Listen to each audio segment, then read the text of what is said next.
Muy buenas tardes, muy buenas noches, muy buenos días. Hoy vamos a estar hablando, como ya vieron en la miniatura, de una pieza, de un disco fundamentalísimo en la historia del black metal. Podríamos decir que nació acá o casi nació acá, sujeto a debate. Para mí nació acá, pero bueno, después ya debatiremos. Este es el disco en cuestión, editado en 1984 en Suecia. Bathory, disco debut.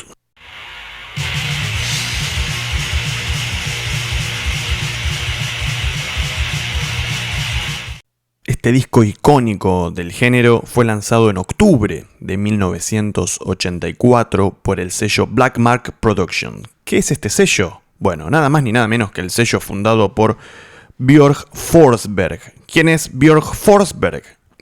El padre de la mente maestra, del gran referente de la historia del black metal y que es el líder de esta banda. Me estoy refiriendo al grandísimo Quorthon, ¿sí?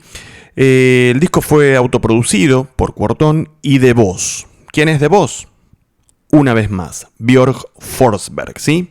El padre de Quorthon que fundó este sello, financió este álbum y el resto de los álbumes, el resto de los discos de la discografía de Bathory. Los primeros temas compuestos fueron The Return of Darkness and Evil, que después sería el tema que le daría nombre al segundo álbum, y Sacrifice, que sí formaría parte de este disco. Ambas canciones incluidas en el compilado famoso, legendario Scandinavian Metal Attack, ¿sí? Y tiene una particularidad. Estos dos temas tienen una producción mejor que lo que terminaría siendo el disco, ¿sí? El disco debut de Bathory. La idea original era con tapa negra, con un borde dorado, y con esta legendaria cabra con puntas de pentagrama. Pero la impresión quedaría muy cara, ¿no? Saldría muy cara. Entonces fue impreso en blanco, digamos, ¿no? Tanto el nombre como la cabra en sí. Solo fueron lanzadas 700 copias, que bueno, ya todos ustedes saben que es como una reliquia tener alguna de esas copias.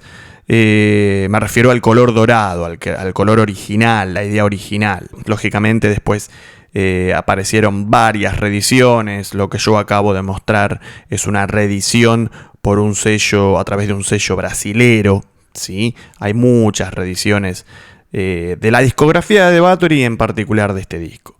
El disco fue grabado y mezclado en 48 horas, sí, en un garage particular, ¿sí? No se fue a grabar a un estudio. El disco tiene, como ustedes pueden apreciar a simple escucha, de una calidad muy pobre, ¿no? Muy cruda, incluso, como decía antes, inferior a las grabaciones de aquellos dos temas para el mencionado compilado. Pero por otro lado, esto sería un aspecto fundamental para el desarrollo posterior del género, ¿no? Lo que conocemos hoy como black metal. Se transformaría todo ¿cómo decirlo? Como aspectos necesarios de una producción de black metal padrón, digamos. Ya metiéndonos en el tema por tema, el disco abre con A Storm of Damnation, ¿sí? Una intro extensa, reiterativa, con efectos de la época, fundiéndose entre un viento fuerte, truenos y una campana. Nos introduce en la antesala de la oscuridad, ¿no? Luego esta intro deriva en el segundo track, Hates, un tema directo, crudo, donde el riff principal también es la base de la estrofa. La comparación con Venom sería obvia, aunque Quorthon varias veces repitió no escucharlos, no ser gran seguidor de los ingleses, y sí admitió que sus influencias eran Black Sabbath, Sex Pistols, Kiss y sobre todo, creo yo, Motorhead. Me centro en estos últimos porque realmente es notable su influencia, además de los riffs, las bases rítmicas, los tempos, también en los cortes de batería, en particular en esta canción.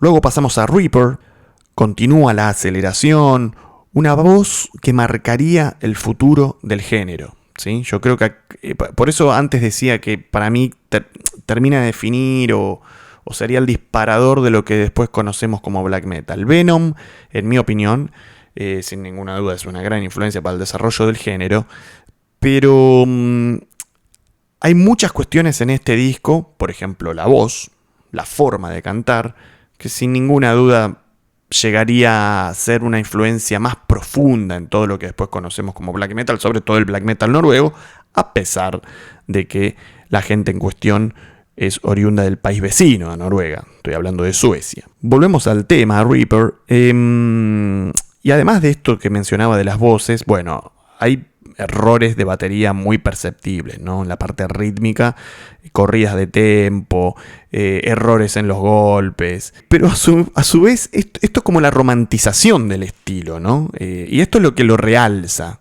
Seguir adelante con el objetivo de mostrar el arte, un arte extremo, un arte oscuro, y que nada lo detenga, ni que la propia limitación, ya sea como instrumentista, de presupuesto, y cuando digo presupuesto, todo lo que requiere el presupuesto, ¿no?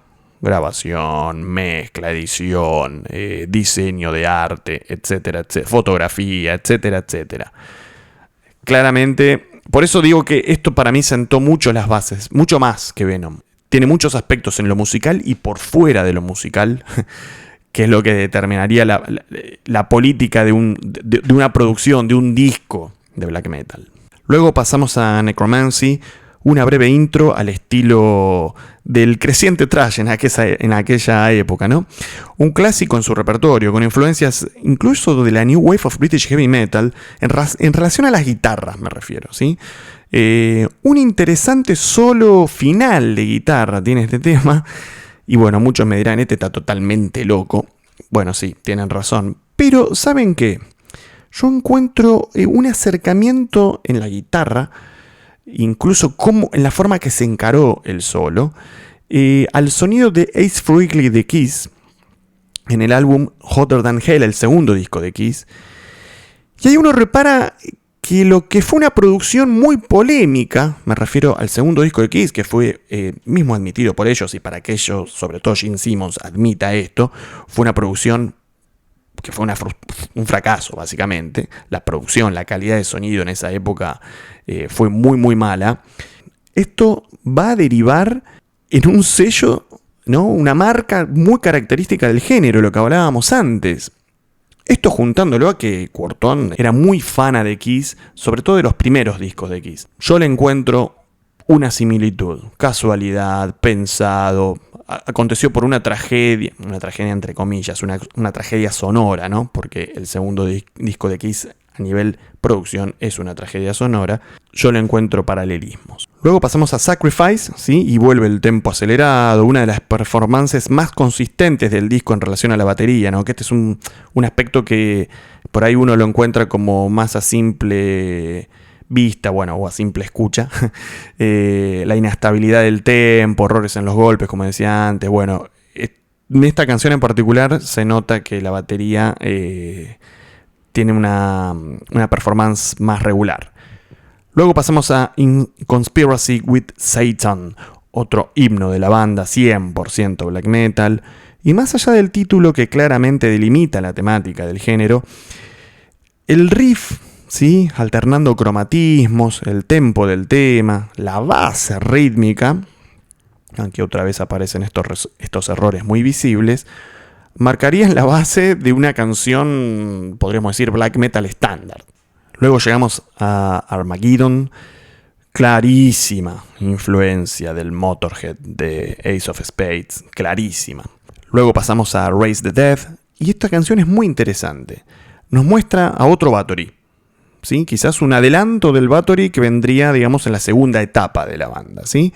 Una intro más climática, da pie a un tema más realentado, con un riff reiterativo, pero mucho más claro en relación a todas las canciones que se venían desarrollando en el disco. Luego pasamos a War.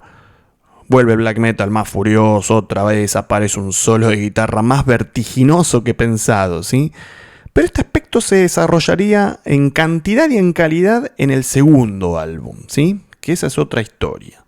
Luego llega el outro, que es un breve final así de clima oscuro, digamos que termina como comienza.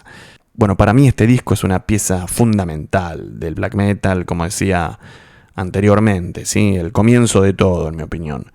Temas cortos, crudos, directos, con errores de todo tipo, de ejecución, producción, hasta ortográficos. Pero si tenía que nacer el estilo más extremo de la música, tenía que nacer así.